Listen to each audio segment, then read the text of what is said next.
Hi, my name is Cosmic, and today I want to show you some introduction to Zbrush4 from Pixologic. I use this tool every day. I think you have seen works done with Zbrush before. If you go to the movies, you see Zbrush in... Is okay? 1, 2, 3. Cool, thank you.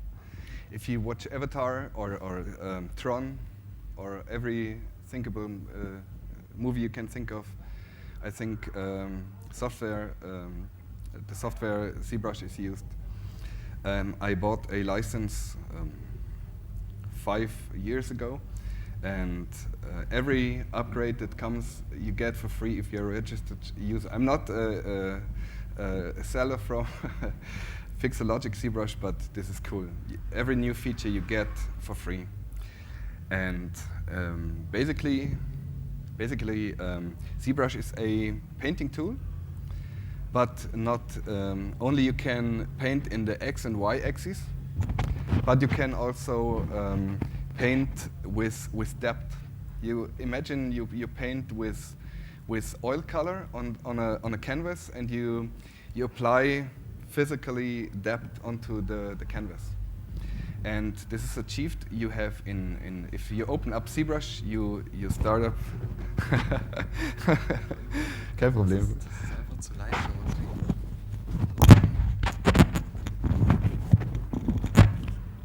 JCO has a louder voice than me.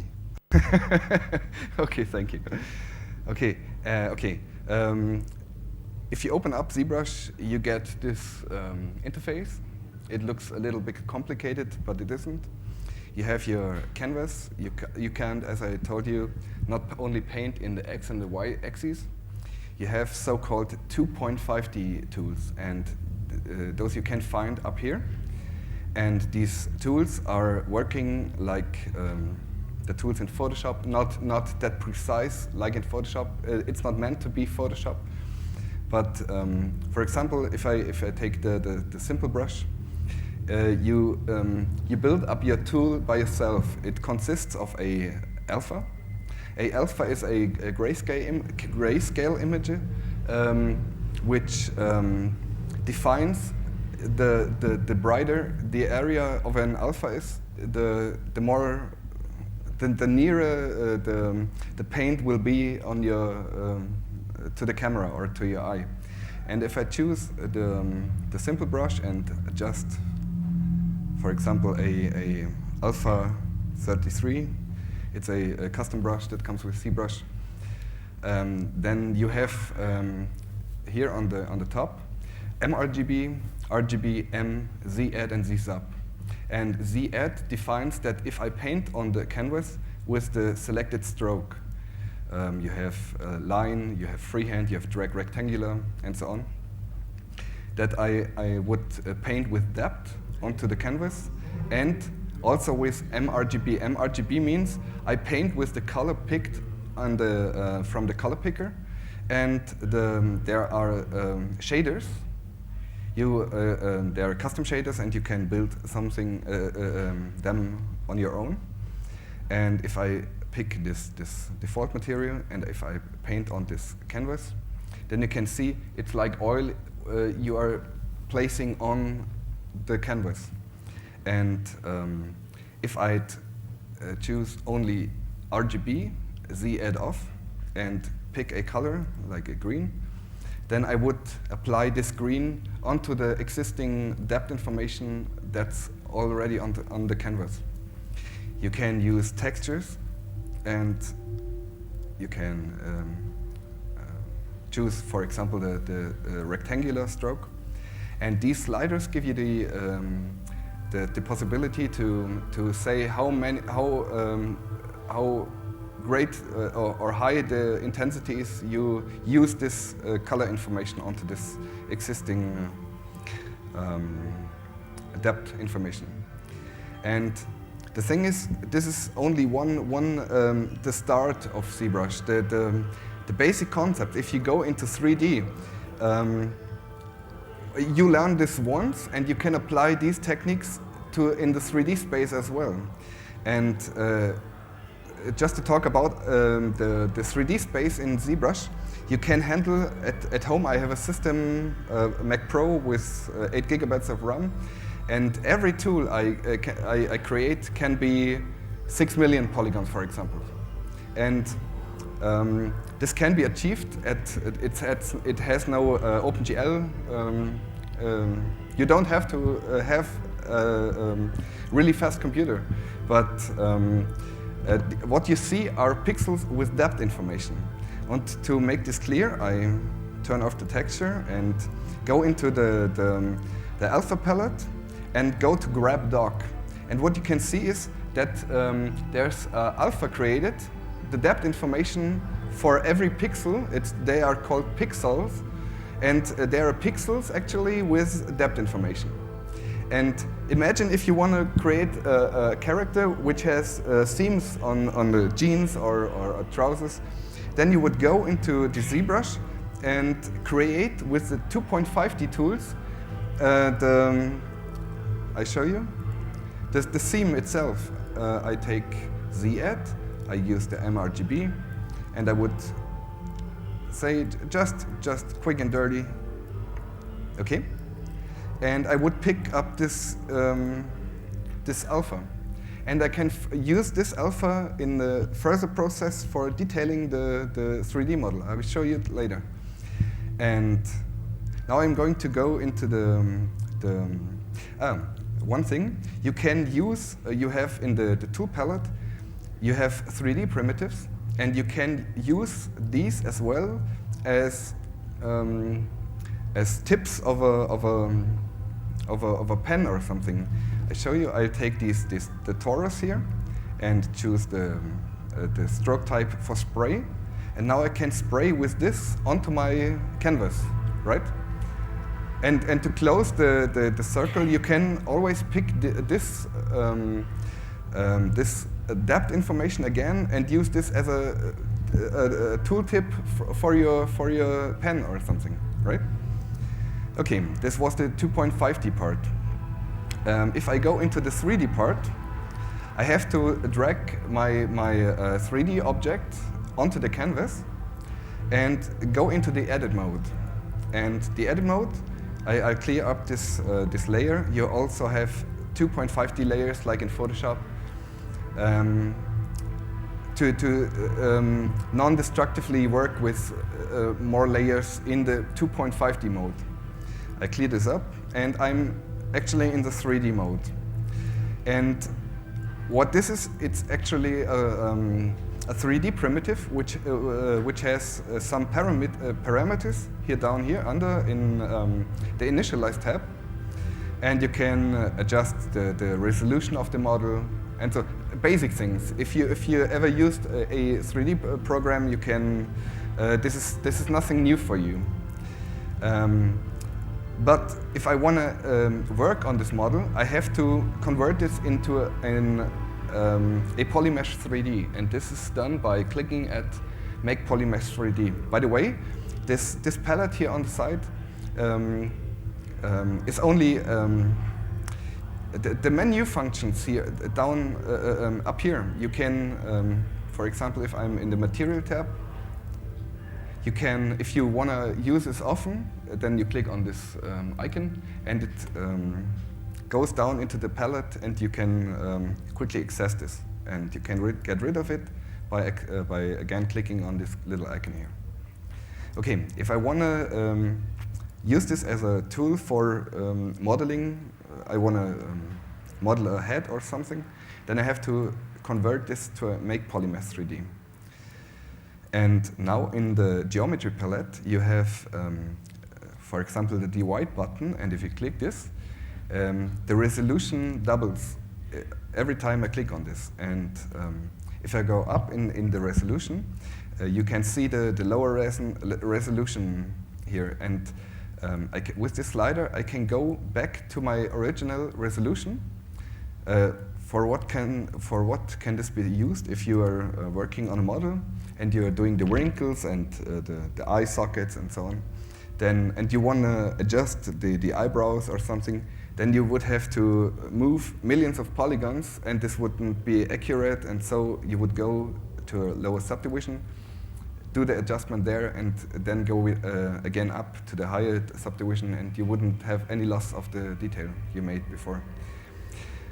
You can, you saw the standard tools for working in 2.5D, but in 3D you have the brushes for, as said, working in 3D. This looks a little bit overwhelming, but there are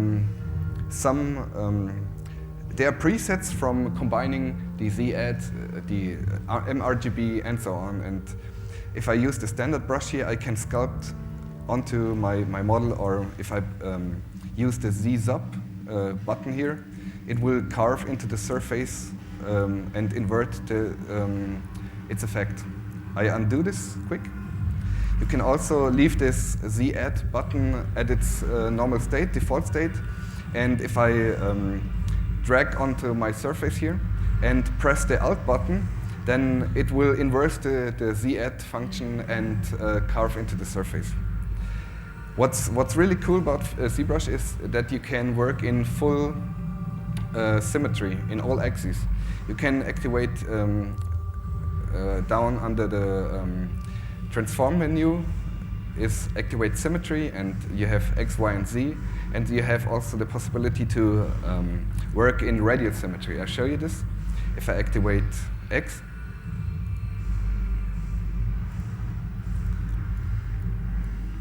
then you can sculpt onto the surface as said in the X axis symmetrically. And if you go up to the higher subdivision level and you use the standard brush, I detail this a little with a spray or with a custom alpha, just to show you. And as said, if I want to move the eyes, the eyelashes or something, then you could use the move tools, but that wouldn't be that accurate, and you don't want to lose that. You don't want to move a million of polygons. And so you go to the lowest subdivision level, do the adjustment. For example, it's ugly, but you get the idea. And if I go up to the higher subdivision, you don't lose the information. What's really interesting is if your art director comes to you and wants you create a character with a breastplate or something, and you want to detail this, and you don't want to do this destructively. I want to work with layers. Imagine this like Photoshop layers, but these work in 3D, in full 3D. And if I click down in the layers menu under this little button, this function requires the highest subdivision level to be active. Okay, I do this quick. And I create a new 3D layer, which is actually in record mode. And if I go to, for example, one of the deco brushes, which work the same, like with the same concepts, with alphas, with mRGB, you can work with them with color or depth information. Okay, and if I do some detailing here, whatever this is, then and I go out of record mode, and then I have this little slider, and I can do, for example, you can use this for facial expressions. You do one character, and then you create a new 3D layer and do your adjustments for brow up, smiling, all the phonemes for A, O, U. Okay, you get the idea, and this also works with so-called polypainting. If you want to say you created a model in ZBrush with these techniques, and you want to go to an external package like Maya or whatever you prefer, then you would need texture maps to have, imagine a box of cornflakes. You can't put this box into a printer. You have to unwrap it first, and then you can place it into a printer, and you can do the printing on it, right? And if I'd to have a texture map for further use in a game engine or something, then I would need to unwrap this model. I can cut this up in the back of the head or something, but as a sculptor, you don't want to do the technical stuff at first hand. You want to start sculpting and designing. And there's a technique called poly painting. And what this actually does is I show you at a new sphere. I convert it to a polymesh. And if I activate down here under poly paint, colorize, then what this does, I take the standard tool with the standard settings. Don't get confused by this, what I'm doing quick. You learn this once and it gets second nature. This is no big thing. And I pick, say, a blue color, and I activate RGB, turn off Z add, and take care that colorize is on. And if I paint on this, what I'm actually doing here is not painting onto the surface. I'm painting. I'm giving every vertex, every point in space, a specific color. If I reduce the model, then you can see the color information lacks from the resolution by the model itself. Okay, and you can use this. You can go up with this model, and you can place, for example, let's take this one. And you can take textures and alphas, and you can use them for texturing process, okay? And later on, you would convert this information that's stored on every single vertex on the model, and you would convert this later on to a texture map, which you can export for your engine or for whatever, or rendering in another application, right? Now it's time for a new feature. It's called Spotlight. And if I load up a new texture, I took this old lady from the internet and activate Spotlight down here.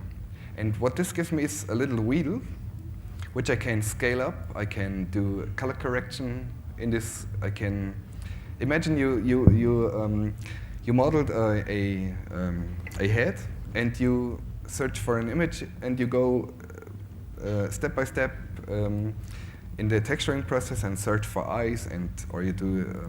I simply show you. I reduce the opacity a little to see what's behind, and if I press Z and go into the standard brush and activate mRGB, then I can paint this texture information directly onto the model, right? And if you want to have a little, I changed the shader for this, and if you want to, it's not physically correct, but ZBrush can also use the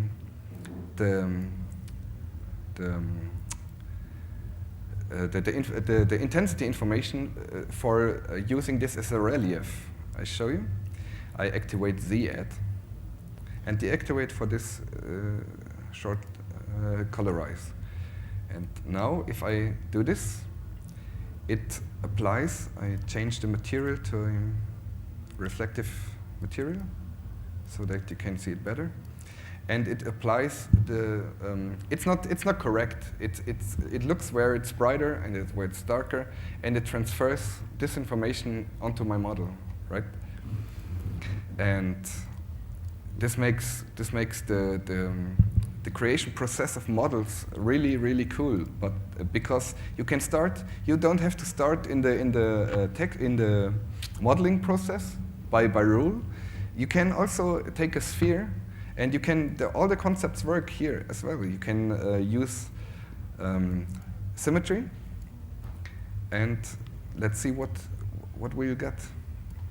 I activate colorize, and for concept sketching, what I'm doing is simply doodling around here, and searching for for forms, and what can this be? I'm not planning this, and if I'm here, okay, it looks weird in some kind of way, but now I can go from the texturing process into the sculpting process. I can adjust my model like you would do with clay, but there's no, I have to do the modeling stage first, and then you have to unwrap this, and then you have to, you're stuck at no point. You can start with painting, you can start with modeling, and then we come to the so-called Z-spheres. It's a system inside of, inside of Zbrush. Oh my. It's a concept, it's a system you work with little spheres, right? And a sculptor in the real world would take a base model and then go on with Sculpey and put on the clay and moment. I have to quit this. Sorry for that, but okay.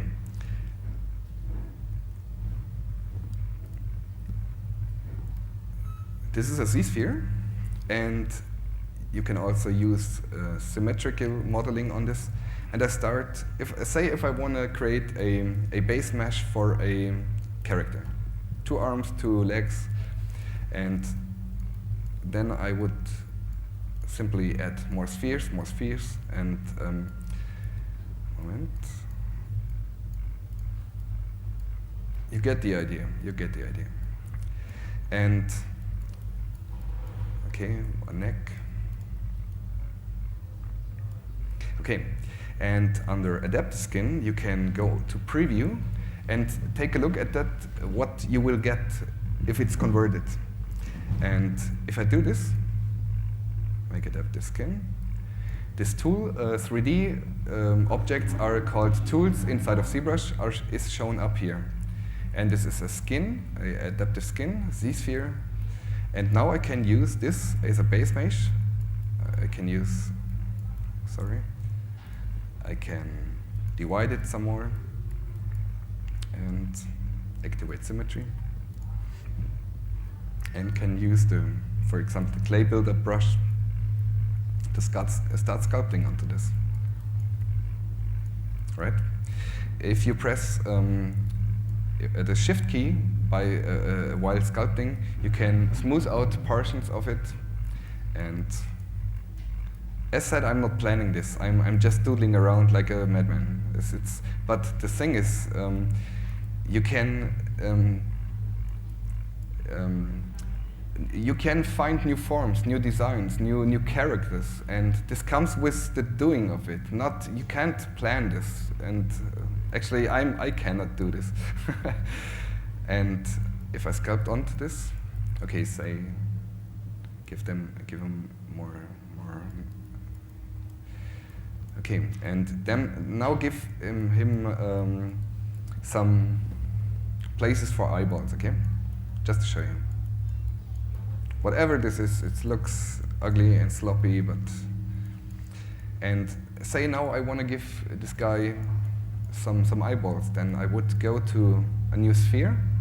I won't lose the information about, I won't lose this object, and I have my sphere here, and make it to a polymesh. And under transform, I can activate symmetry, as I told you, and now I activate the radial symmetry.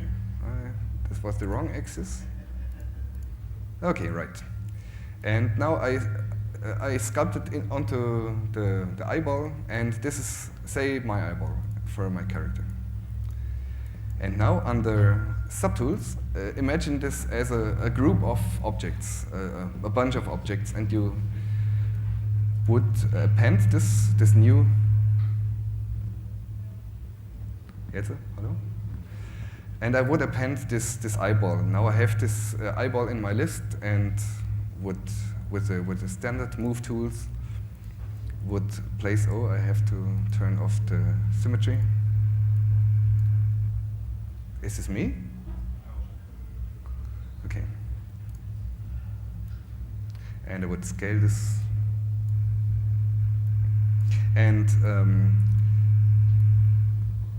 it's me, it's me.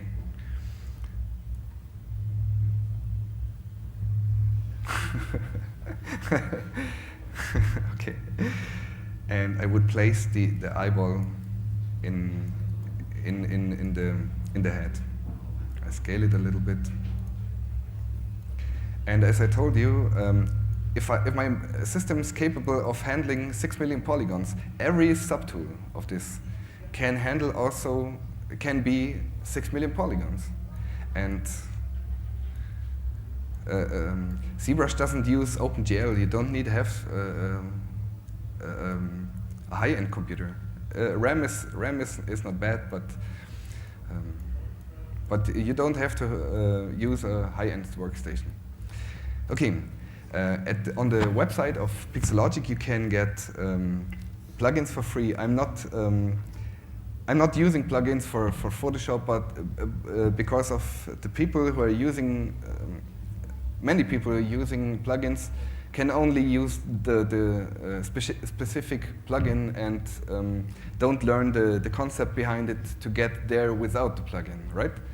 But the tools from Pixologic that are added to Zbrush are really essential tools and make your life easier. And I'm using a plugin called ZBrush4, and what this simply does is I mirror the eyeball sphere on the vertical axis, and it will show up as a new subtool. Done. Simple. And now I can go to the base model and go on with my sculpting independently from the other subtools. Okay, just to show you. Right? Okay, there a little. I think you get the idea. Okay, one thing. I'm out of ideas. Sorry, please. Okay, right. Another thing is if you want to do accessories like rings for your character, or you want to do cloth, or starting with cloth, then I would go. You can. Okay, I have to show you first. You can do masking inside of Zbrush. If you press the control button, you get the settings for masking inside of Zbrush. And if I do this on my model, then the darker areas are the masked areas. And if I do some sculpting here, the masked areas would be protected, right? And I can reverse the masks. You can go down to the masking options. You can sharpen the mask.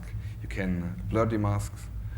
Or you can do masking by cavity. If you want to have a character which has really detailed skin, and you want to only edit the wrinkles inside, right? Or the areas around it, then you would go into mask by cavity, for example, and then it like a bumpy surface where physically dust can settle down, right? Then it would mask out these areas, and you can invert these masks and work on these specific areas, right? And if you can use these masking tools for creating cloth, for example, and I would paint like a t-shirt or breastplate or whatever onto this guy, right?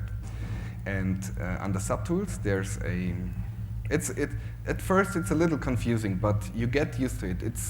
Don't let this stop you from starting learning Zbrush. You can get the full free version, try-out version from Pixologic, and if you started it right once, I think you're.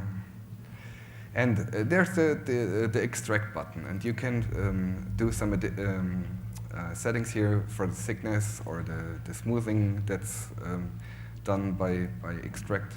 And we have created from the masking a base mesh that looks, or it could be used for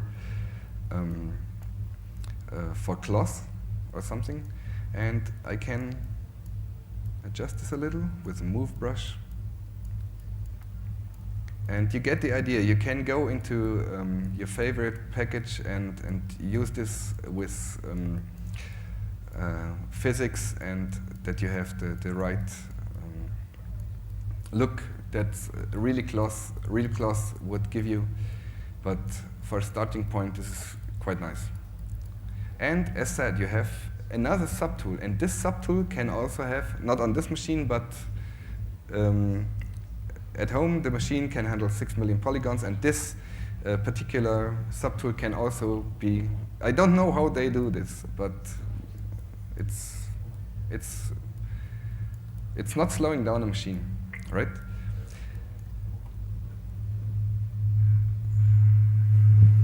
Oh, one thing.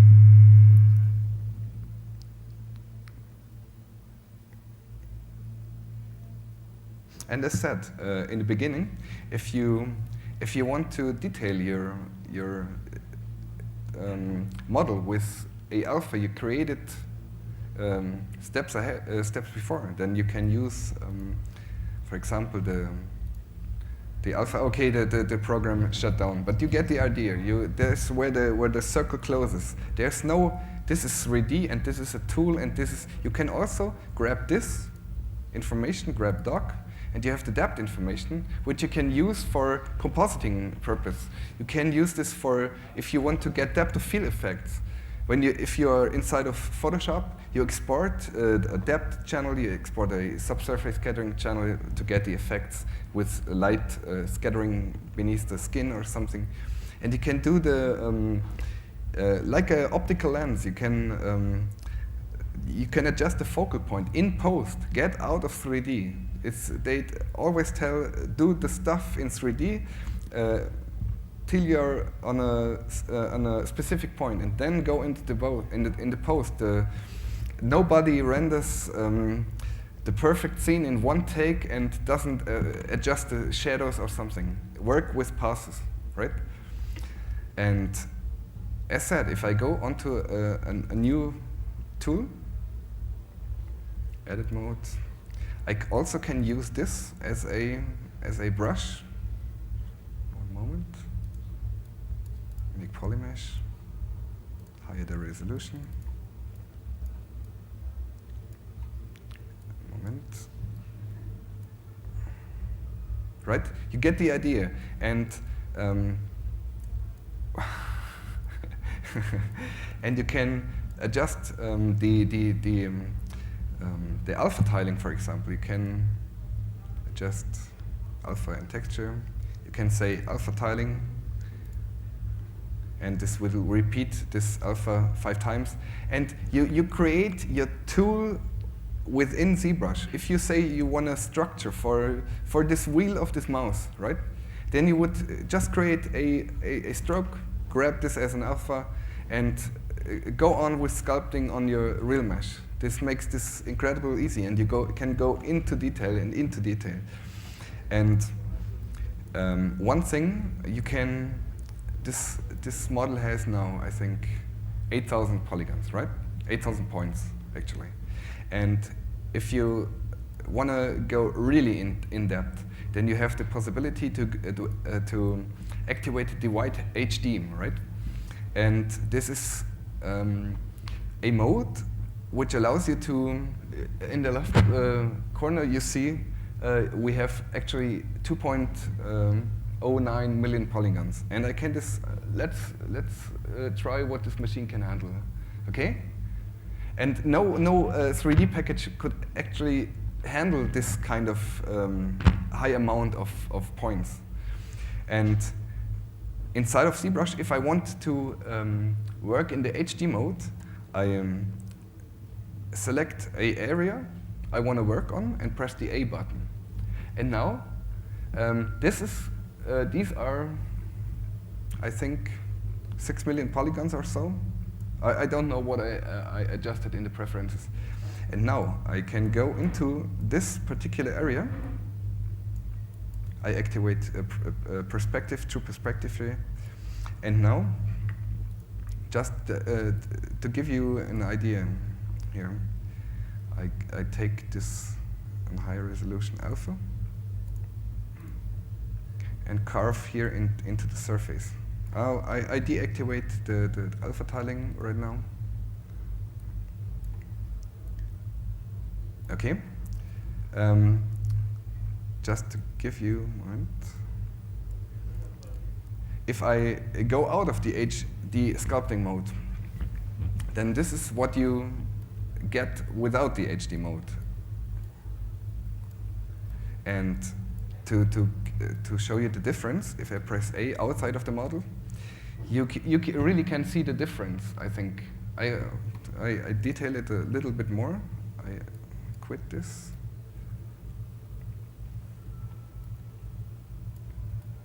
I use the built-in skin brush.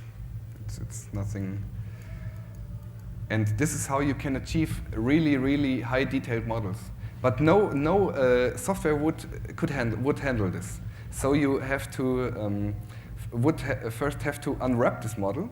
You can do this with the plugin, for example, UV Master. Okay, I got it. And okay, I show you. First, I start a new sphere.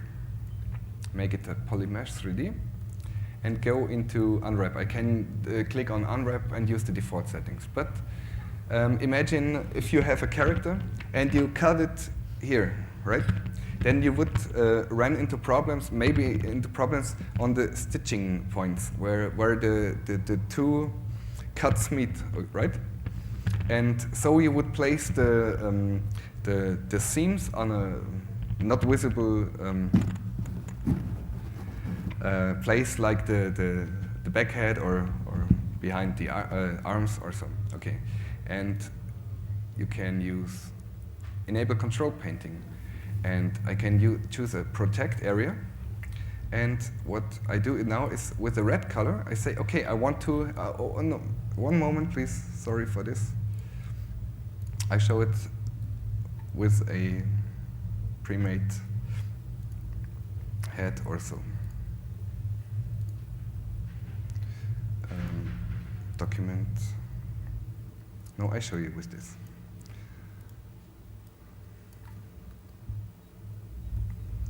And this area would be protected in the unwrapping process, and the attract is there where the cut is going to happen, right? I do this very sloppy, but you get the idea. And if I go into plugins, unwrap, now the model will be unwrapped, and you can see this on the texture map. And now I show you like with new from UV map. And this is what happened to the sphere. I cut it on the behind, and it unwrapped this. And now I could use this text if I converted the painting I did with polypaint into a texture or a displacement map. I'm going to show you. Say we have a model with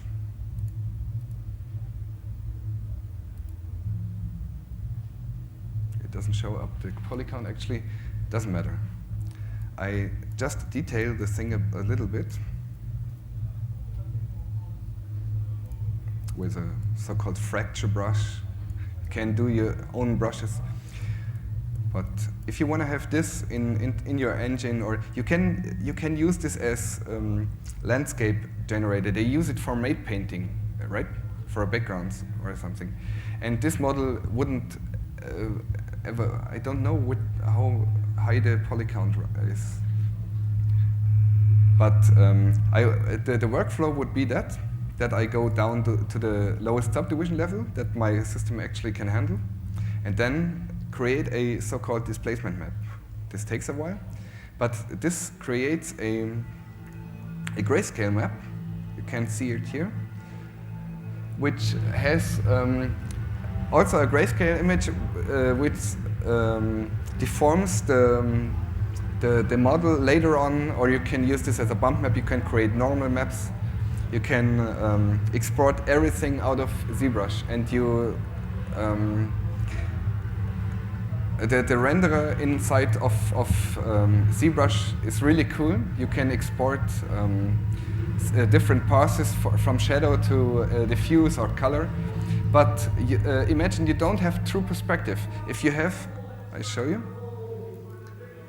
Say this is a hallway. You can't walk through this hallway inside of ZBrush. You can't walk behind a pixel with the depth information, right? You have to. You don't have the true perspective that I can go inside of here, right? Okay, you have not a 3D model right here. It's only a fake. You have pixels with depth information at this state. You can to give you the proof. If I grab dark, you have only this. You have always pixels with depth information. Only if I export this model out of ZBrush, it will create a 3D model out of it, right? But that's the only way to get that high details and create models in that size. If you, oh, sorry for that. Okay.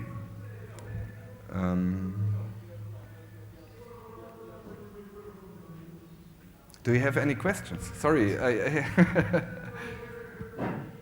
no problem. Right?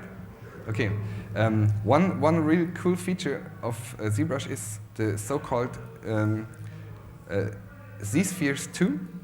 It's called Z-sketching, and this is for concept artists a really cool feature to get new ideas, to let things happen, right? And if I start with a single Z-sphere model and I press Shift-A, then I'm in Z-sketching mode. This means I have new brushes up here, and I can use the sketch brush for using this to create muscles or forms. I show you. I don't plan this. I just doodle around and smooth out the areas to carve into the model, and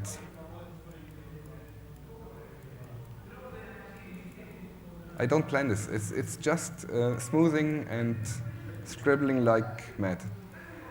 And what you get is okay. This could be one moment. This could be eyes. Okay. Then I start creating new spheres around here. And if I stack more and more Z-spheres above and above, the memory gets fuller and fuller. So you can, under Z-sketch, optimize, and it will get rid of the unused, not visible Z-spheres, right? And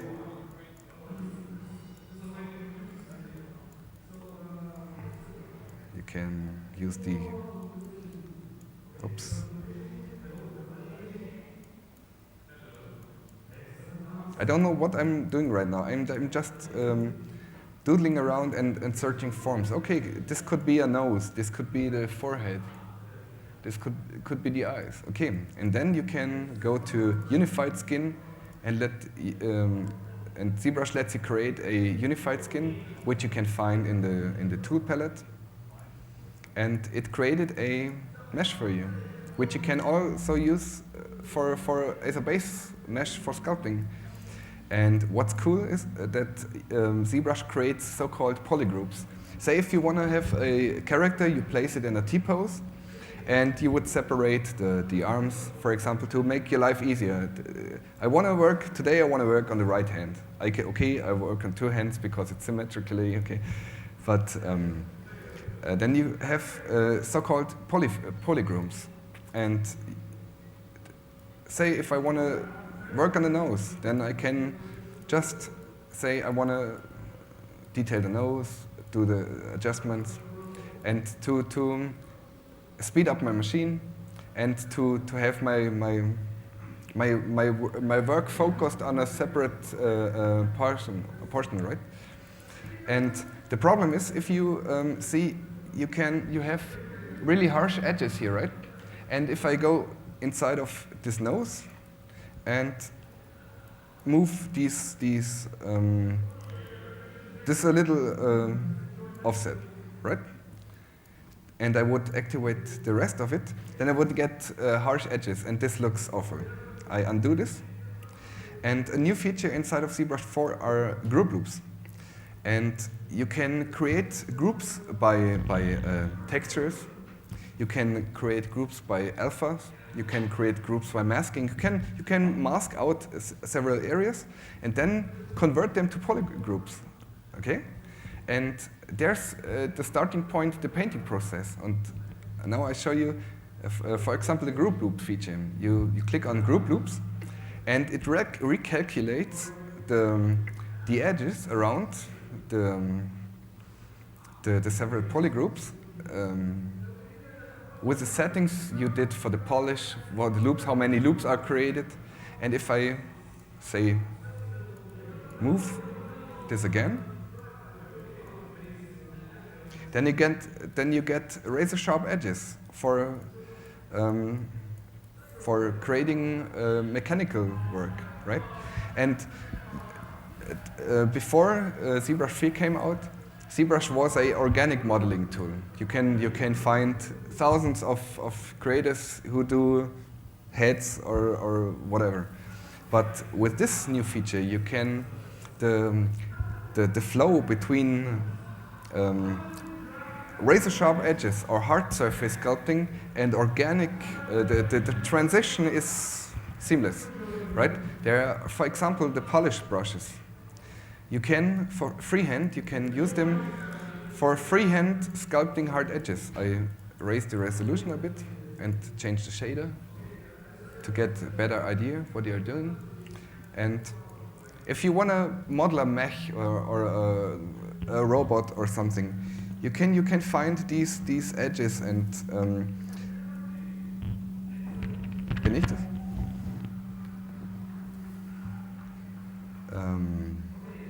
For example, if I work with a pinch brush, you can create razor sharp edges, right? And one thing, really cool workflow. Imagine you lose. I changed the shader that you can see this better. You're pinching all the polygons and vertices on one point, right? And if I wanted to add more detail here, I wouldn't have enough resolution to get my whatever here, right? Then you have the possibility to go to a lower resolution. Then I would smooth out. Oh, oops, there's a bug.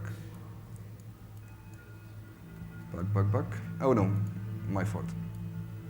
Then I would smooth out these areas, right? And then I would say reproject higher subdivision.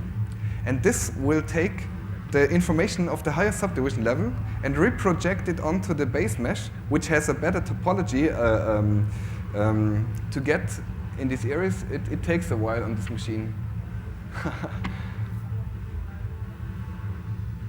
Okay, I show you this on a lower resolution model. How much time do we have? Oh, 1 hour? Okay. Sorry for that.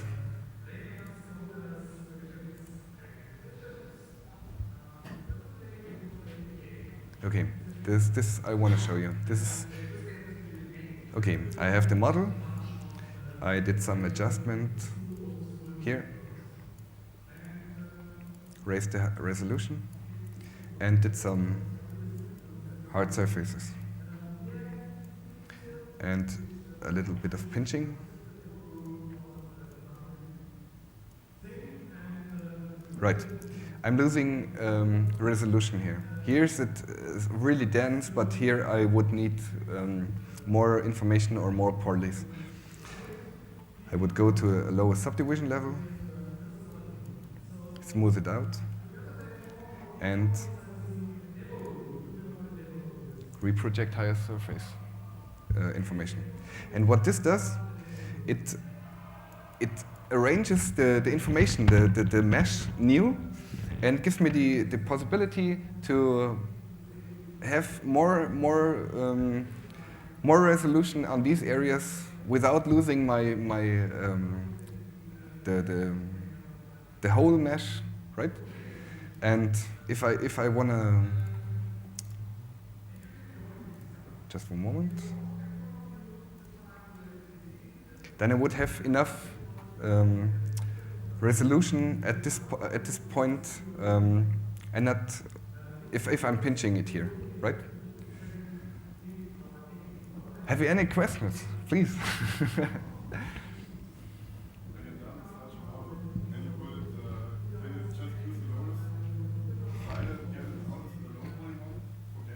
Yeah, you have so-called retopo tools. If you have your character and it has and the artist has the technical approach. For example, if you want to have the armband, then you have at least 3 vertex rows, right? To have the one 50% from the bone there and 50% from the bone there. Then you would limit the artist, and the artist should model, simply model 5 million polygons, 100 million polygons, right? And not have these in mind. This, but the coder has to use this and the conventions. You wanna be free from the technical conventions, right? But you can use the Z-spheres to retopologize your model, right? This means you have your model and you paint a new grid with fixed topology on your model, and you create a new cage, say a low poly cage, and this sticks onto your high resolution model, right? And you can. This is the technical achievement from this thing. But you can, if you say you want to reduce your model for 3D printing, there's in the Netherlands there's a service. They have you send them your 3D model and they can print it out layer by layer, and you can print it out even not in plastic, but in glass, in silver, and in metal. And this is cool. You can create rings or something with this. It's not just the digital aspect. You can use this as a creation tool for your next ring collection or something, right? Or and there's a plugin called Decimation Master, which reduces your model. Not for use for correct use in a game engine or something. This wouldn't work right, because you need the topology to deform. You have to always work in rings that the eyes close right, and you know. And but for printing purpose, you can reduce a model that has 5 million polygons to 100,000 polygons. That would be good for 3D printing, right? And as said, if you get the idea, if you start working with the basic tools, then the day comes when you say, moment, I can start here, I can start here, I can start in the. There's a quick sketch inside of Zbrush, and you start with you learned how to use the basic tools once, and you can sketch and create your basic concept here, say one giant bee or something like that, I don't know.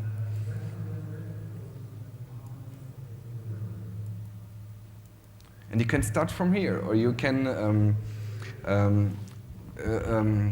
use this as a reference for further sculpting. I can go to the Z-spheres. Oops, never worked with this actually, I don't know. But you can place this as a backplate and use the sculpting for the proportions and so on, right?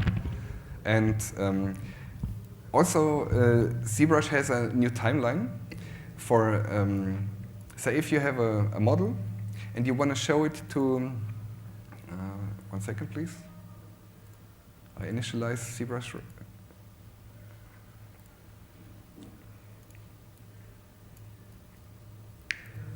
And say we have a base head here.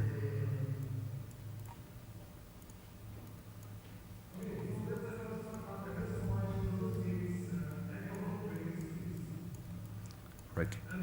And you can use a new layer, and we want to say this guy should frown a little. Okay. Then you have a timeline, and you can, one moment, timeline, show timeline. This is not meant to be as an animation package. It's a modeling package, but you can. It hasn't the animation features of Maya or Cinema 4D or something. But you can create the. If you want to show your model to somebody, you can create an animation from this to this, and you can do a camera movement around it to show your work as an artist. And a movie tells more than one still image, and the director can say, "Hey, these horns look great," or reduce them, and this comes better. The modeler don't want to learn animation in specific. That's right there, but they want to show their work, and you can also use Zbrush as a small animation package to use. For example, your job is to create facial expressions for a character. Then you want to show this, and you don't want to add the perfect lighting for the final shot or something, right? Please, another questions, if there are one. 5 minutes? Right, cool. Yeah? Support for the Wacom graphic tablets? Yeah, absolutely. Like sure. Pressure and so on? Absolutely. If you work with a Wacom, then it's much better than with a mouse. And you can go in the pressure sensitivity. Moment, I show you. Draw. Where was? Yeah, I think it was in the preferences. You can tablet. Right. You can adjust this, and this is the real working process inside of Zbrush. Don't get scared from the interface. It's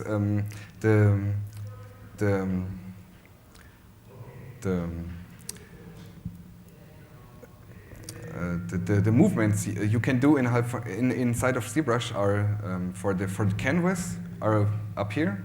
For the canvas, you can zoom the canvas. You can the navigation inside of Zbrush is actually easy, but for example, if you want to rotate around this, you click outside of it, and left mouse button, you can rotate around it, or you can use these buttons. I never use them. And if you want to move, you click the Alt button and outside of a model, and you can move around. And this is a little tricky, but don't let this stop you from learning Zbrush. You press the Alt button, you press the left mouse button, you release the Alt button, and now you can zoom. This is a little awkward at first, but come on, it gets second nature, and you don't think about this. It's like driving a car. One question?